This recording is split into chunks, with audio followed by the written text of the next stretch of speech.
Israel, sebuah negara yang dikenal dengan ketahanan dan semangat juangnya, kini tengah menghadapi fenomena mengerikan yang mengguncang masyarakatnya, maraknya kasus bunuh diri massal. Puluhan warga Israel dilaporkan mengakhiri hidup mereka, dan kekhawatiran muncul bahwa angka ini akan terus meningkat.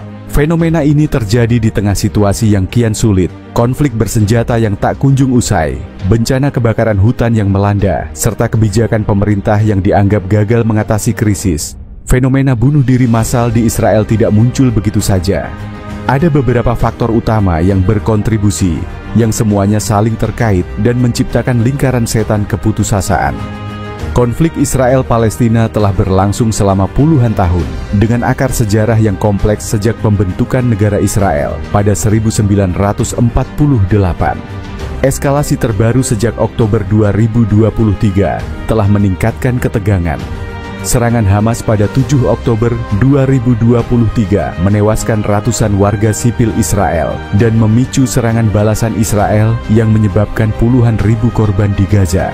Warga Israel, terutama yang tinggal di daerah perbatasan, hidup dalam ketakutan akan serangan roket atau infiltrasi.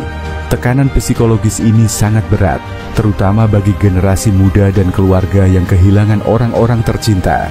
Bagi tentara Israel, beban mental semakin parah. Banyak dari mereka yang terlibat dalam operasi militer di Gaza mengalami trauma berat. Laporan tentang 9.000 tentara yang mengalami gangguan mental menunjukkan betapa besar dampak konflik terhadap kesehatan jiwa.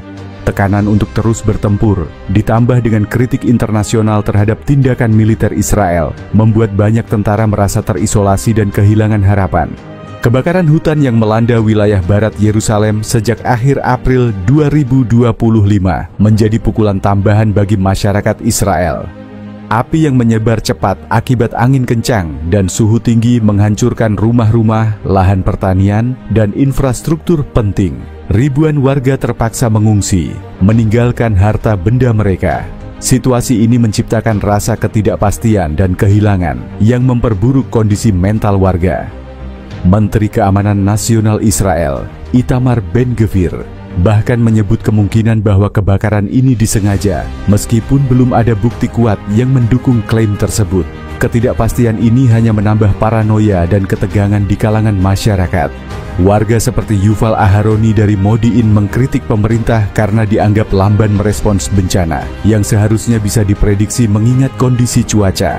Kebijakan pemerintah Israel seringkali menjadi sasaran kritik, baik dari dalam maupun luar negeri. Dalam konteks konflik, pemerintah dianggap gagal memberikan solusi jangka panjang untuk mencapai perdamaian. Blokade terhadap Gaza, pembatasan bantuan kemanusiaan, dan serangan militer yang menyebabkan korban sipil telah memicu kecaman internasional, termasuk dari organisasi seperti Amnesty International dan Human Rights Watch.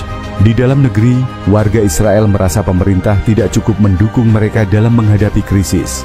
Respons lamban terhadap kebakaran hutan, kurangnya bantuan untuk pengungsi internal, dan kebijakan ekonomi yang dianggap tidak memadai telah meningkatkan ketidakpuasan. Banyak warga merasa terabaikan, terutama mereka yang tinggal di daerah terdampak konflik dan bencana. Ketidakpercayaan terhadap pemerintah ini memperburuk rasa putus asa, yang menjadi salah satu pemicu utama kasus bunuh diri.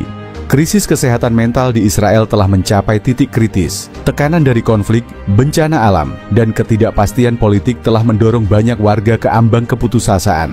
Laporan tentang tentara yang mengalami gangguan mental hanyalah puncak gunung es. Masyarakat sipil, termasuk anak-anak dan remaja, juga menghadapi tekanan yang serupa.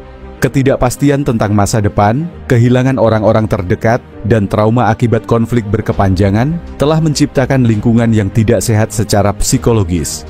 Sayangnya, sistem pendukung kesehatan mental di Israel belum memadai untuk menangani krisis ini. Kurangnya akses ke konselor atau terapis, stigma terhadap masalah kesehatan jiwa, dan terbatasnya sumber daya untuk intervensi psikologis membuat banyak warga tidak mendapatkan bantuan yang mereka butuhkan. Akibatnya, beberapa memilih jalan tragis dengan mengakhiri hidup mereka. Selain konflik, Israel juga dilanda bencana alam.